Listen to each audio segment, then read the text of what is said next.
Talagang maraming isda. Ipapakita sa inyo, maraming isda dito. Kanina, ayan oh. Uy, grabe, ayan oh. Ayan mga babayan, oh, maalis lang po sila pagka tayo no.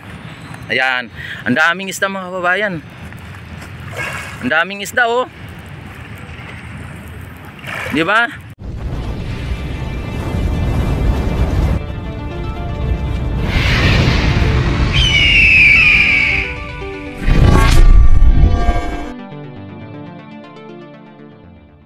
Ibon. Nagalisan yung mga ibon nung nandito ako. Pero kanina pag dating ko pa lang ay talagang ang daming ibon mga babayan, ang daming ibon kanina. Ayan. Marami oh. Ayan. Oh, yun oh, may namatay na doon oh. Ayan, ang dami mga babayan ha. Kitang-kita ninyo sa kamera. Ang dami. Tapos ayan oh, oh yun oh. Umaalis sila pag pagka nilalapitan sila, ayan oh, ang dami pa oh. Ayan oh, ang dami oh. 'Di ba? Umalis sila pagka ayan, dami. Dami talaga mga babayan, dami. Yan. At wala pong mga vlogger na nag-update dito na, ayan oh, ang dami oh. Kaya sabi ko, ako na lang muna mag-update dito para sa ganon ay makita ninyo kung ano po ang kaganapan at nangyayari dito sa Manila Bay. Kung ito po ba ay pinabayaan na ng gobyerno o hindi. At napapansin naman ninyo, napaka natin ang dalampasigan ng Manila Bay, napakalinis. Ano? Wala na pong basura na nakikita tayo dito. Ang nakita na lang natin po ang daming isda, mga babayan. Ayan, at napansin no, may yung mga medyo, yung maitim, ang kulay itim ay medyo malaki na no. Ayan no, sa baba oh. Ayan. Nakita oh, ayan oh, nakita naman ninyo. Ay grabe mga babayan. Kapag may panagya po kayo nito, yung panghuli ng isda ay talagang huli talaga tong, ayan oh, tumatalon pa. Grabe, nagpakitang gilas pa yung isa. Tumatalon oh, may-ari namatay oh, may patay po oh. Yan oh. Nalunod siguro yung isa, nalunod kasi hindi marunong lumangoy mga babayan. Hindi marunong lumangoy. Ayan, napansin niyo mga babayan no? Yan, at hindi lang po no, dito at halos sa gilid, lahat ng gilid ng Manila Bay mga babayan. Ayan, marami. Ayan no. Ayan. O di ba? Nakita naman ninyo, ang dami. Ang dami ng isda. Ayan, dito oh, ayan oh, ito din ba mga Grabe, ang dami talaga mga babayan. Ayan. Pagka lumaki itong mga isda na to ay talagang at mapakinabangan na, sigurado mga babayan, ang daming nito, magkakapira, marami ding makakain nito ng talagang makakaulam ano. Yan, grabe, dami mga babayan, dami. Yan, like naman dyan, 3 like pa lang tayo mga babayan, 3 like pa lang. Sana naman mag-like naman ang 189 na nandito.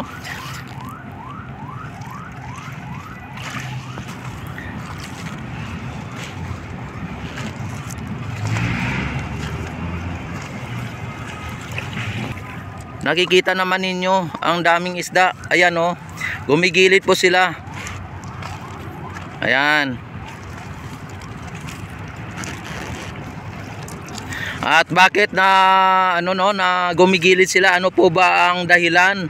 At kung bakit po gumigilid ang mga isda dito? Ayan. At nakikita naman natin na napakalinis naman ang ating Manila Bay. Ang ating katubigan ay wala namang basura. Tapos yung ating dalampasigan ay wala namang basura. Ayan, at ano po ba ang dahilan kung bakit sila ay ang iba dito na mga isda na mamatay at gumigilid po ang mga isda dito. Ayan oh, daming mga isda. Sa iyo idol, ano po ba ang nyo? Oh, grabe, ang dami. Basta ako ay pinapakita ko lang po yung mga kaganapan dito sa Manila Bay. At kung ano po ba ang nangyari dito. Yan. Dahil po sa ngayon ay nakikita natin na maraming isda sa gilid o dito sa Dalampasigan. At kung bakit ang iba ay namamatay. Ay parang hindi sila makahinga yung iba. Pero napapansin natin ay ano naman, parang healthy naman yung mga isda. Kaya lang ang tanong, bakit sila parang hindi sila makakahinga? Ano? Yan, ano po ba ang nangyayari dito sa mga to?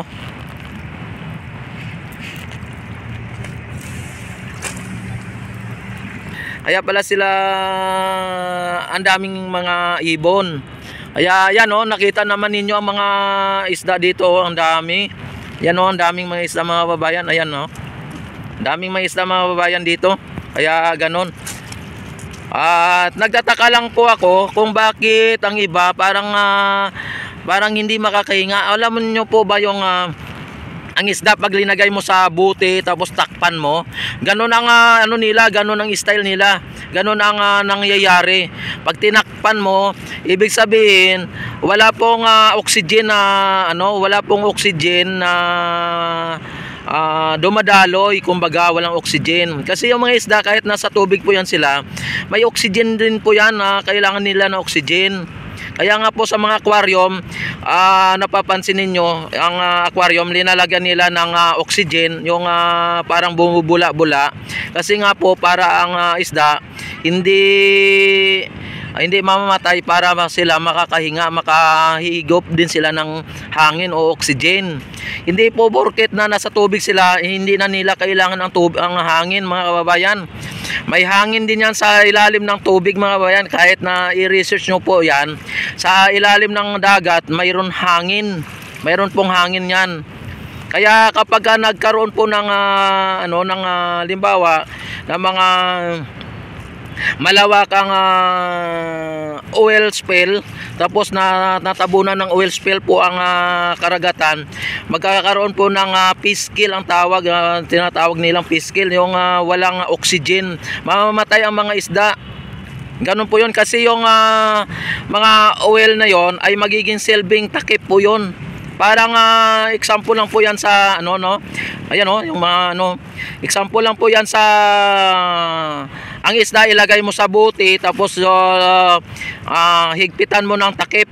Ganun po ang nangyari, magkakaroon po ng walang oxygen na doon sa walang hangin na papasok sa buti. Ayun, at magiging po yan, magiging walang oxygen, mamamatay pong isda. Ganun po yon. Kahit na yung aquarium, pagka yung talagang wala pong singawan, ay mamamatay pong isda sa aquarium mga babayan. Ganun po yon.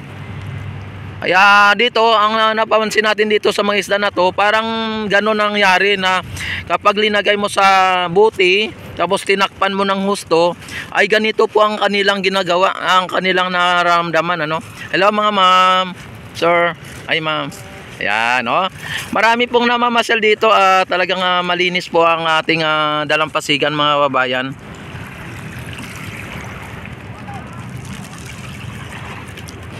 Ayan, may mga talangka, may mga, may hipon pa mga babayan, may hipon.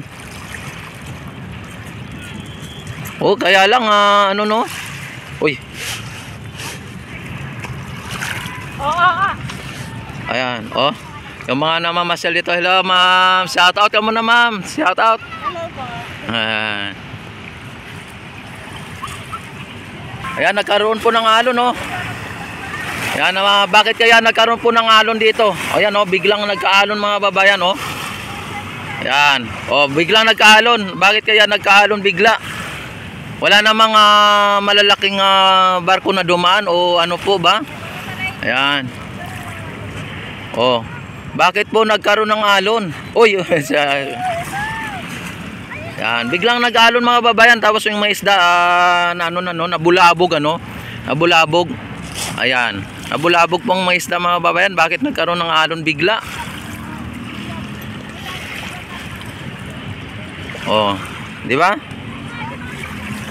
Ayan, nawala na po yung ano no, na ano na, pawala na. Nakita naman ninyo, oh. Talagang malinis po ang ating Manila Bay, pati yung ating katubigan dito ay malinis. At huwag nyo sabihin na pinapabayaan, kasi kapag pinapabayaan po ito, malamang ay walang naglilinis dito, at pangalawa, hindi po malinis ang ating dalampasigan. Yan. Fake news po yung mga nagsasabi na walang napababayaan na po ito. Fake news po yan. Fake news po ang lahat ng mga nagsabi na pinapabayaan po ang Manila Bay, ang Dolomite. Fake news po yan. Ayan. Yan po ang totoo. O, diba? Ang linis. Ayan. Kaya pala maraming mga ibon dyan sa gilid, dahil po sa maraming isda mga babayan. Ayan o, mga isda o.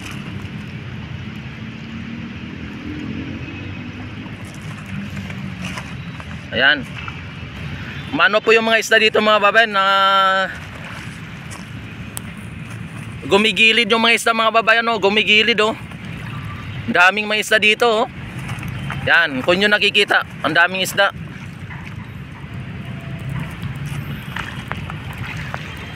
Yan, daming isda mga babayan, ang daming isda. Ayan. Kaya ngayon, oh, ang dami oh. Tumutumpok-tumpok po yung at ang daming mga isda dito mga babayan sa Manila Bay. Yan, kung inyo napapansin. At mukhang ang mga vlogger ay lahat halos nakatuon doon sa may filing of candidacy ng mga kandidato doon sa Comelec dito sa may Manila Hotel mga babayan. Pero hindi na po na-update dito yung ating pasyalan ng bayan ng Dolomite Ayan, ang daming isda mga babayan daming isda. Ayan. Ayan, kung inyo nakikita mga babayan, daming isda